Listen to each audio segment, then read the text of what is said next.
New Testament 2. Have real human writers written the Gospels? First steps Catholic. Have true human writers written the Gospels? The answer is yes. True human writers have written this, and they have written it with their own mentality, their own way of doing things, and their own experience. I would say that when reading the Gospels it's very clear.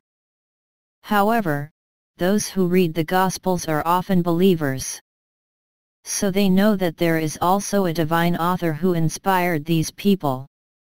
It is there, according to the place which one gives to the divine author, that the opinions diverge. At the most, the harshest, the theory is that the Gospels, in fact, were simply dictated by God, and that the human writers only recopied an inner voice that said, "You put the word here, you will put the word there." This is also, as well as the Quran, a fundamental theology, to prevent tampering. Said Muhammad, God took a poor man who could barely write and he dictated, through his angel Gabriel, word to word the Quran. People learned it by heart and then put it on paper so that nothing was lost, and so forgery was avoided. And this way of doing things is denied in the New Testament. The Church did not accept it. That's not how it happened. There have been other theories that have said that it was not dictated by God, but it was inspired, so powerful, since these texts are fundamental, that they could not, human authors, to cheat on nothing at all. Everything was accurate.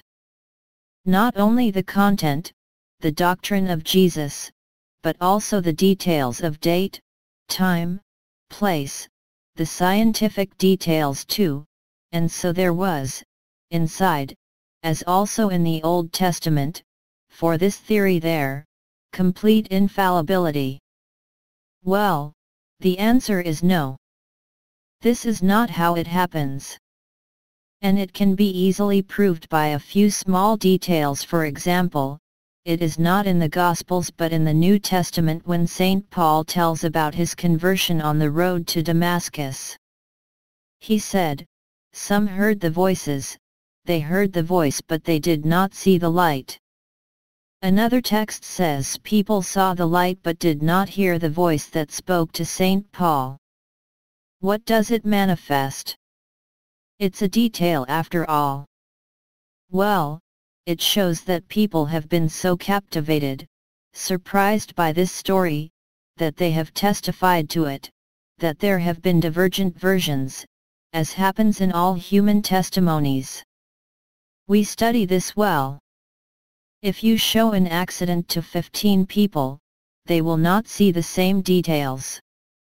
So what is the thought of the Catholic Church as to the inspiration of the Scriptures and the role of human writers? Well, it's simple. They wrote with their own words, doing their personal investigations. They can be wrong. Mark's Gospel, for example, presented things in disorder. We do not know what is the chronology of events. Except obviously passion comes to an end. It's normal, there on these points, it's obvious. But the inspiration coming from the Holy Spirit is on a specific thing, the doctrine taught by Jesus. On this point, taking all the texts of the New Testament, there is infallibility. Only the text itself can be interpreted in many ways, and to touch the infallibility, it needs the inspiration of the divine author, the Holy Spirit. One cannot therefore read the Bible alone. He is a believer and possibly the help of the Catholic Church with that particular charisma given to the popes, which is called infallibility, to confirm our interpretations, if they are true or if they are false.